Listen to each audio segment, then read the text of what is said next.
Hello everyone, welcome to YouTube platform Bright English Hub. Today I am here in front of you to discuss about verb and its kinds. आज मैं आपके समक्ष एक interesting topic लेकर उपस्थित हूँ जो कि वर्ब और उसके प्रकार के बारे में है. Let us first understand about what is verb. The word verb is derived from Latin word verbum, which means a word. क्रिया एक लैटिन शब्द से ड्राइव हुई है जो कि वर्बम है. वर्बम का अर्थ होता है अ वर्ड. वर्बम का अर्थ है शब्द. Verb is the main word in sentence. Verb क्रिया एक वाक्य में मेन शब्द होता है, मेन वर्ड होता है. A sentence can not be formed without a verb. यहां पर यह बता रहा है कि क्रिया के बगैर कोई भी सेंटेंस फॉर्म नहीं होता, क्रिया के बगैर कोई भी वाक्य नहीं बनता. If a sentence has only one word, अगर किसी वाक्य में एक शब्द है तो वह क्या होगा? वह क्रिया शब्द ही होगा. A verb is a word that shows action, state or being. क्रिया वह शब्द है जो किसी व्यक्ति या वस्तु के होने को दर्शाता है और उसके काम करने को व्यक्त करता है. वह शब्द क्या कहलाता है? वह शब्द क्रिया शब्द कहलाता है. For example stop. यहां पे मैंने एक एग्जाम्पल लिया स्टॉप और इस सेंटेंस में एक ही वर्ड है जो कि क्या है? वर्ब है. यहां पर मैंने दूसरा एग्जाम्पल लिया शी बाथ्स. यहां पर कितने वर्ड का सेंटेंस है? 2 वर्ड्स का सेंटेंस है और यहां पर बाथ्स क्या है? वर्ब है. You are here. यहां पर इस सेंटेंस में आर क्या है? वर्ब है. Do your work.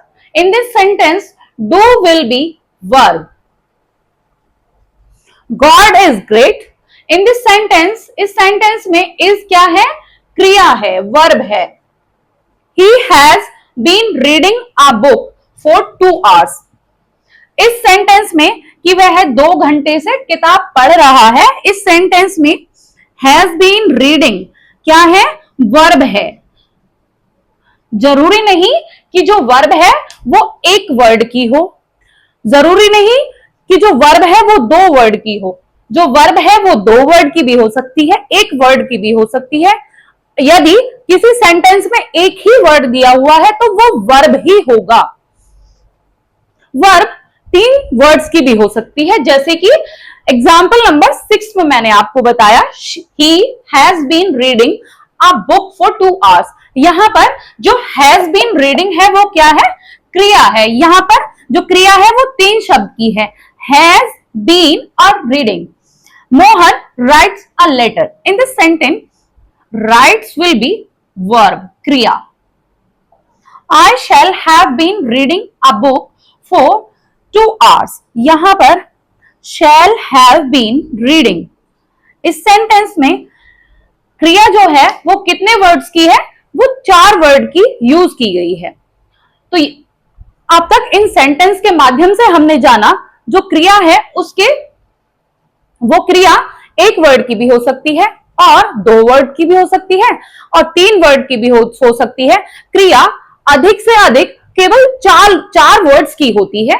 जैसे सेंटेंस नंबर 8 में गिवन है I shall have been reading a book for 2 hours. यहां पर shall have been reading यहां पर ये क्या है? वर्ब है. जैसे कि अभी मैंने आपको बताया कि कोई भी वाक्य वर्ब के बिना नहीं बन सकता. दूसरा, यदि एक वाक्य में एक ही वर्ड गिवन है तो वो क्या होगा? वो वर्ब ही होगा, वो क्रिया ही होगा, क्रिया शब्द ही होगा. और हद से अधिक क्रिया केवल 4 वर्ड्स की ही होती है. जैसे कि एग्जाम्पल नंबर 8 में मैंने आपको बताया I shall have been reading a book for 2 hours. यहां पर जो क्रिया है वो 4 वर्ड्स की है। Late us understand about kinds of verb. क्रिया के प्रकार के बारे में जानते हैं। क्रिया मेनली 2 प्रकार की होती है। पहला मेन वर्ब, दूसरी एक्सिलरी और हेल्पिंग वर्ब्स। मेन वर्ब को मुख्य क्रिया बोलते हैं और एक्सिलरी और हेल्पिंग वर्ब को सहायक क्रिया बोलते हैं। मेन वर्ब 5 टाइप्स की होती है। मेन वर्ब 5 प्रकार की होती है। पहला ट्रांजिटिव वर्ब, सकर्मक क्रिया। इंट्रांजिटिव वर्ब को अकर्मक क्रिया बोलते हैं। लिंकिंग वर्ब को संपर्क क्रिया बोलते हैं। रेगुलर वर्ब्स को नियमित क्रिया बोलते हैं और इर्रेगुलर वर्ब को अनियमित क्रिया बोलते हैं। प्राइमरी एक्सिलरी प्राथमिक सहायक क्रिया, मॉडल एक्सिलरीज मॉडल सहायक क्रिया। यहां पर जो वर्ब है वो 2 टाइप्स में डिवाइड की गई है। पहला मेन वर्ब और दूसरी एक्सिलरी और हेल्पिंग वर्ब। मेन वर्ब में 5 प्रकार दिए हुए हैं। पहला ट्रांजिटिव वर्ब, दूसरी इंट्रांजिटिव वर्ब, तीसरी लिंकिंग वर्ब, चौथी रेगुलर वर्ब और 5वीं इर्रेगुलर वर्ब। और एक्सिलरीज और हेल्पिंग वर्ब में केवल 2 टाइप्स दिए हुए हैं। पहला प्राइमरी एक्सिलरी वर्ब और दूसरी model auxiliary verbs. Late us understand about transitive verb. A transitive verb is a verb that takes an object. Transitive verb वह क्रिया है जिसमें ऑब्जेक्ट होता है। For example, she reads a book. इस sentence में she reads a book, यहां पर reads जो होगा वो क्या होगा? ट्रांजिटिव वर्ब होगी।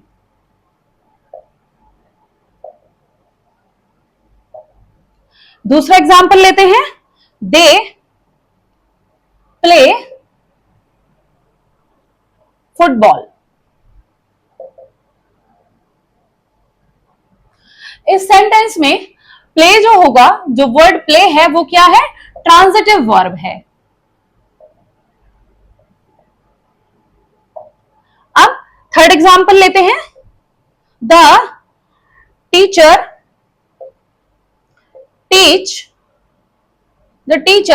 teaches students।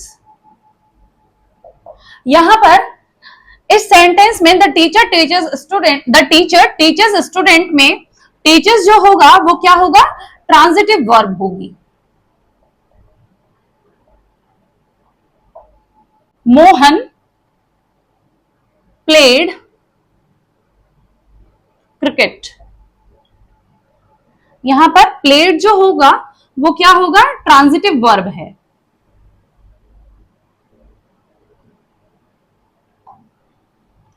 जैसे कि इन 4 एग्जाम्पल से हमने जाना कि जो फर्स्ट एग्जाम्पल है उसमें रीड्स जो है वो ट्रांजिटिव वर्ब है, सेकंड में प्ले जो है वो ट्रांजिटिव वर्ब है और थर्ड में टीचर्स जो वर्ड है वो क्या है? ट्रांजिटिव वर्ब है और फोर्थ एग्जाम्पल में प्लेड जो वर्ड है वो क्या है? ट्रांजिटिव वर्ब है। अब in a verb when we ask what or whom and the answer gives a noun or pronoun, that is object of the verb। जब हम किसी सेंटेंस में क्वेश्चन करते हैं क्या और किसे या किसको, और उसका आंसर जो हमें मिलता है, जो उसका उत्तर हमें मिलता है वह कोई नाउन या प्रोनाउन मिलता है, तब उस सेंटेंस में वह ऑब्जेक्ट कहलाएगा, कर्म कहलाएगा।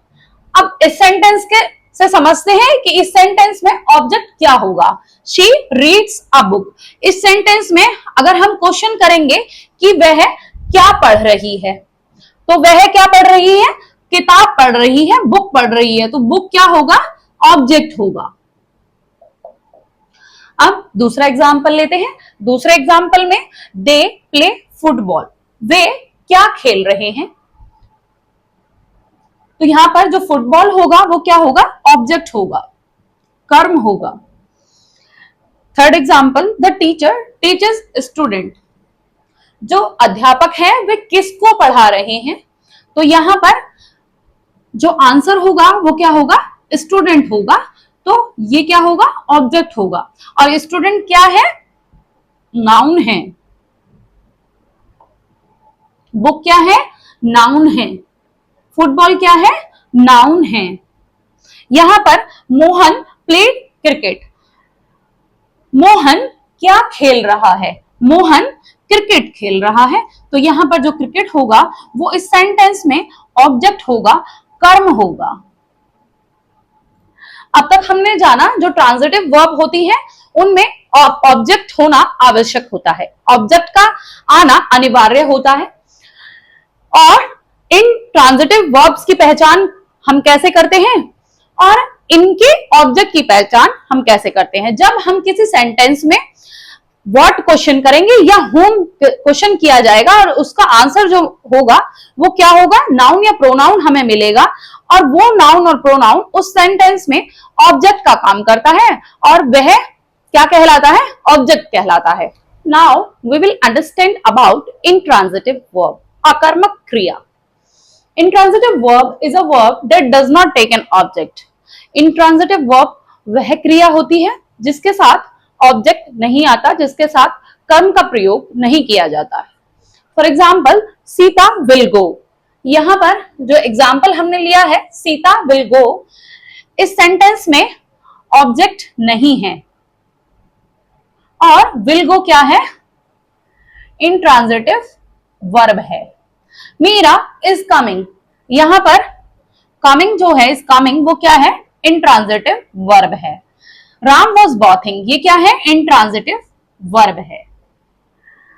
जैसे कि इन सेंटेंस से हमें पता लग रहा है कि ये इंट्रांजिटिव वर्ब है। क्यों है? क्योंकि इनके साथ ऑब्जेक्ट नहीं प्रयोग किया जाता, ऑब्जेक्ट इनके साथ नहीं आता है, इसलिए इन्हें इंट्रांजिटिव वर्ब कहा जाता है।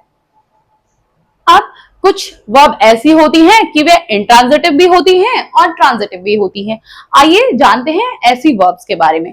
पहला, मैंने यहां पर एग्जांपल लिया, द ट्रेन स्टॉप्ड। यहां पर जो स्टॉप वर्ड है, स्टॉप वो क्या है? इंट्रांजिटिव वर्ब है। और इस सेंटेंस में the driver stop the train, यहां पर स्टॉप्ड क्या है? ट्रांजिटिव वर्ब है। बस इन दोनों में डिफरेंस क्या है? डिफरेंस ये है कि जो इंट्रांजिटिव वर्ब है उसके साथ ऑब्जेक्ट नहीं है और जो ट्रांजिटिव वर्ब है उसके साथ ऑब्जेक्ट है क्या? Train, object. Second example, the boy run. यहां पर मैंने जो एग्जाम्पल लिया है उसमें रन क्या होगा? वो इंट्रांजिटिव वर्ब होगी। The boy run a race, यहां पर रन जो होगा वो क्या होगी? ट्रांजिटिव वर्ब होगी। क्यों? क्योंकि इंट्रांजिटिव वर्ब ये इसलिए होगी क्योंकि इसके साथ ऑब्जेक्ट का प्रयोग नहीं किया गया है। और ये ट्रांजिटिव वर्ब इसलिए होगी क्योंकि यहां पर इसके साथ ऑब्जेक्ट का प्रयोग किया गया है, race. Third example, the bell is ringing. यहां पर जो ये रिंगिंग वर्ड है वो क्या है? इंट्रांजिटिव वर्ब है। क्यों है? क्योंकि इसके साथ ऑब्जेक्ट का यूज नहीं किया गया है। The peon is ringing the bell, यहां पर रिंगिंग क्या है? ट्रांजिटिव वर्ब है। अगर मैं इस सेंटेंस में यह सवाल करूं कि जो पियोन है वो क्या बजा रहा है, वो जो पियोन है वो क्या बजा रहा है, तो इसका जो आंसर मिलेगा वो क्या मिलेगा? बेल होगी। तो जो बेल है वो क्या है? ऑब्जेक्ट है। इस सेंटेंस में the bell will be object here. Fourth and last one, do not play now. यहां पर प्ले जो होगा वो क्या होगी? इंट्रांजिटिव वर्ब होगी। डू नॉट प्ले क्रिकेट, यहां पर प्ले क्या है? ट्रांजिटिव वर्ब है। और यहां पर अगर मैं बोलूं कि क्या मत खेलो, तो क्या मत खेलो? क्रिकेट मत खेलो। तो क्रिकेट क्या है? ऑब्जेक्ट है। जैसे कि हमें इन सेंटेंस के थ्रू पता चल रहा है कि इंट्रांजिटिव वर्ब के साथ ऑब्जेक्ट का प्रयोग नहीं किया जाता और ट्रांजिटिव वर्ब्स के साथ ऑब्जेक्ट का प्रयोग किया जाता है। लेकिन कुछ क्रियाएं ऐसी होती हैं कि वो ट्रांजिटिव वर्ब भी होती हैं और इंट्रांजिटिव वर्ब भी होती हैं, बट डिफरेंस एक होता है कि इंट्रांजिटिव वर्ब्स के साथ उन क्रियाओं के साथ ऑब्जेक्ट नहीं आता और ट्रांजिटिव वर्ब में उन क्रियाओं के साथ ऑब्जेक्ट आता है, इसलिए वह ट्रांजिटिव क्रियाएं कहलाती हैं। थर्ड, लिंकिंग वर्ब, संयोजक क्रिया। A linking verb is a verb that connects the subject of the sentence to its complement. Linking verb संयोजक क्रिया वह क्रिया है जो किसी वाक्य के कर्ता को उसके पूरक से जोड़ती है, वह क्रिया क्या कहलाती है? वह क्रिया संयोजक क्रिया कहलाती है। For example, she is happy, यहां पर she क्या है? she इस सेंटेंस में सब्जेक्ट है और happy क्या है इस सब्जेक्ट में? कॉम्प्लीमेंट है, पूरक है। और इज क्या है? इज यहां पर लिंकिंग वर्ब है। यहां पर लिंकिंग वर्ब क्या कर रही है? इस सेंटेंस में लिंकिंग वर्ब सब्जेक्ट को पूरक से जोड़ रही है, कर्ता को पूरक से कनेक्ट कर रही है।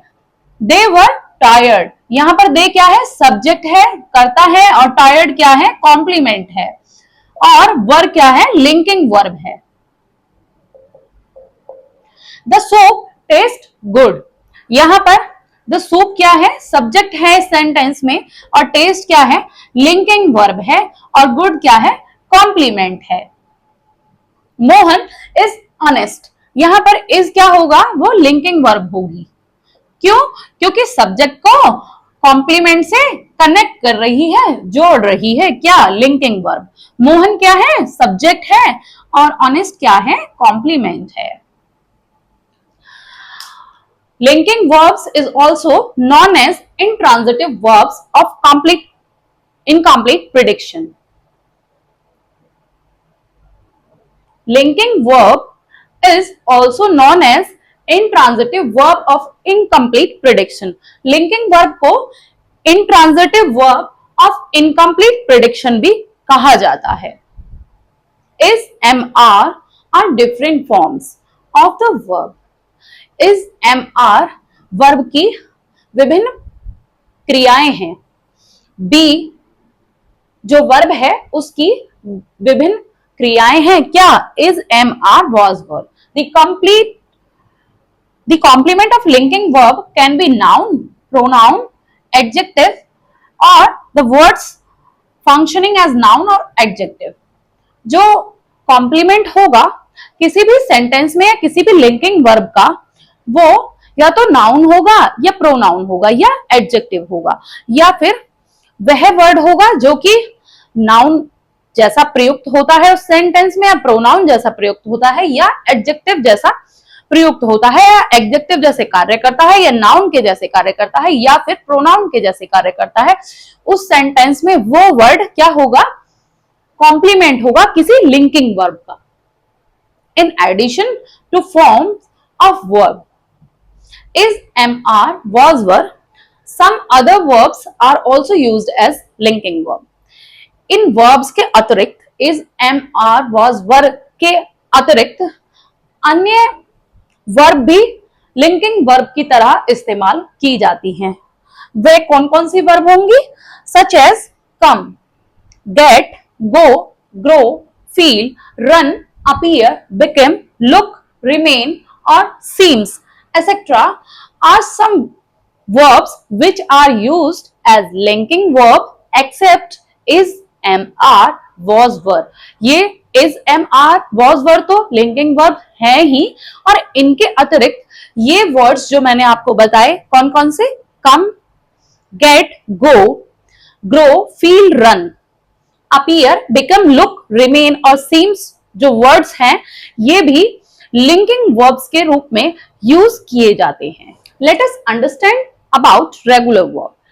अ regular verb is a verb that forms its past tense and past participle by adding ed और d to the base form. Regular verb एक ऐसी क्रिया है जो कि तब फॉर्म होती है जब पास्ट टेंस में और उसके पास्ट पार्टिसिपल में ed या d ऐड हो जाता है, ed या d का एडिशन हो जाता है। किसमें? उसके बेस फॉर्म में। तब क्या फॉर्म होगी? रेगुलर वर्ब फॉर्म होगी। Irregular verb, and irregular verb is a verb that does not follow the regular pattern of adding ed और d to the base form. Irregular verb तब form होती है जब उसके बेस फॉर्म में ed या d नहीं ऐड होता है। Irregular verb regular form of verb का पैटर्न फॉलो नहीं करती है।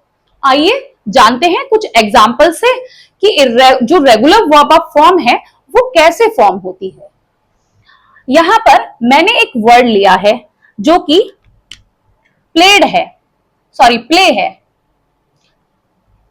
यहां पर मैंने एक वर्ड लिया है प्ले। अगर मैं इस बेस फॉर्म के पीछे ed या d ऐड कर दूं तो क्या बनेगा? रेगुलर फॉर्म ऑफ वर्ब बन जाएगी। पास्ट टेंस में played प्लेड, पास्ट पार्टिसिपल में played प्लेड। अब यहां पर मैंने दूसरा वर्ड लिया लव। लव का क्या हो जाएगा? लव्ड हो जाएगा, और यहां पर भी लव्ड हो जाएगा। टॉक, यहां पर मैंने थर्ड वर्ड लिया, टॉक का क्या हो जाएगा? टॉक्ड हो जाएगा, और यहां पर भी टॉक्ड हो जाएगा। कुक, मैंने फोर्थ वर्ड लिया, कुक का क्या हो जाएगा? कुक्ड हो जाएगा, और यहां पर भी कुक्ड हो जाएगा। और यहां पर वॉक मैंने फिफ्थ वर्ड लिया, यहां पर वॉक का वॉक्ड हो जाएगा, और यहां पर भी वॉक्ड हो जाएगा। इन एग्जाम्पल से हमने जाना जब किसी बेस फॉर्म में ed या d का एडिशन हो जाता है तब क्या बनती है? रेगुलर वर्ब बन जाती है, regular verb of form conduct हो जाती है। अब इर्रेगुलर वर्ब्स के बारे में जानते हैं कि इर्रेगुलर वर्ब्स कैसे फॉर्म होती हैं। मैंने यहां पर एक एग्जांपल लिया, एक वर्ड लिया जो कि क्या है? गो है। गो का क्या हो जाएगा? वेंट हो जाएगा, और पास्ट पार्टिसिपल क्या बनेगा इसका? गॉन हो जाएगा। यहां पर मैंने एक दूसरा वर्ड लिया ईट। यहां पर ईट का क्या होगा? एट हो जाएगा, और यहां पर इटन हो जाएगा। यहां पर मैंने थर्ड वर्ड लिया केम, कम, सॉरी कम का केम हो जाएगा, और यहां पर कम हो जाएगा। मैंने यहां पर फोर्थ वर्ड लिया टेक। टेक का क्या हो जाएगा? टुक हो जाएगा, और यहां पर टेकन हो जाएगा। मैंने एक फिफ्थ वर्ड लिया, क्या? राइट। राइट का क्या हो जाएगा? रोट हो जाएगा, और यहां पर रिटन हो जाएगा। जैसे कि हमने इन एग्जाम्पल से जाना कि जब irregular forms of verb form होती हैं तो उनके लास्ट में हम ed और d ऐड नहीं करते हैं, वे ed और d के बिना ही फॉर्म हो जाती हैं। ऐसी वर्ब्स क्या कहलाती हैं? इर्रेगुलर फॉर्म्स ऑफ वर्ब कहलाती हैं। रेगुलर फॉर्म और इर्रेगुलर फॉर्म में केवल एक ही डिफरेंस है, वो क्या है कि जब regular form of verb base form से हम फॉर्म करते हैं तब जो बेस फॉर्म होती है उसके लास्ट में ed या d ऐड कर देते हैं, और जब irregular form of verb form होती है तब उनके लास्ट में हम ed और d फॉर्म नहीं लगाते हैं, ना ही ऐड करते हैं, और वे ed और d ऐड किए बिना ही फॉर्म हो जाती हैं। ऐसी वर्ब्स क्या कहलाती हैं? इर्रेगुलर फॉर्म ऑफ वर्ब्स कहलाती हैं। Let us understand about auxiliary verbs. Primary auxiliary verbs, प्राथमिक सहायक क्रिया, are the helping verbs be, have and do. जो प्राथमिक सहायक क्रियाएं हैं वे क्या हैं? हेल्पिंग वर्ब की तरह यूज होती हैं मेन वर्ब को सपोर्ट करने के लिए। मेन वर्ब कौन सी? बी, हैव और डू। बी की जो फॉर्म्स होती हैं वो क्या होती हैं? Is, am, are, was, were, और हैव की हैव, हैज और हैड। डू की डू, डज और did. They help the main verb to form tense. जो प्राइमरी एक्सिलरी वर्ब्स होती हैं वे क्या करती हैं? मेन वर्ब को, जो मुख्य क्रिया होती है, उसे मदद करती हैं किसमें? टेंस फॉर्म करने में, टेंस बनाने में, और क्वेश्चंस पुट बनाने में, और नेगेटिव्स बनाने में। या पैसिव वॉइस बनाने में जो सहायक क्रियाएं हैं वो मुख्य क्रियाओं की मदद करती हैं। Sometimes they work as the main verb also, और कुछ जगह पर जो हेल्पिंग वर्ब्स होती हैं वो मेन वर्ब का कार्य करती हैं। For example, she is reading a book. इस एग्जाम्पल में यहां पर इज जो होगा वो क्या होगा, हेल्पिंग वर्ब होगी, और रीडिंग क्या है, मेन वर्ब है। I have finished my work। यहां पर have क्या है, हेल्पिंग वर्ब है, और finished क्या है, मेन वर्ब है। इन सेंटेंसेस में हमने जाना कि जो प्राइमरी एक्सिलरी वर्ब्स होती हैं वो क्या होती हैं, हेल्पिंग वर्ब्स होती हैं, जैसे कि is और have यहां पर है, और ये क्या करती है, मेन वर्ब की हेल्प करती है क्या बनाने में, सेंटेंस बनाने में, या टेंस बनाने में, या क्वेश्चंस बनाने में, या फिर नेगेटिव्स बनाने में, या पैसिव वॉइस बनाने में। तो यहां पर क्या, जो इज है हेल्पिंग वर्ब, वो किसकी हेल्प कर रही है, मेन वर्ब की हेल्प कर रही है, क्या फॉर्म करने में, एक सेंटेंस फॉर्म करने में, टेंस बनाने में हेल्प कर रही है।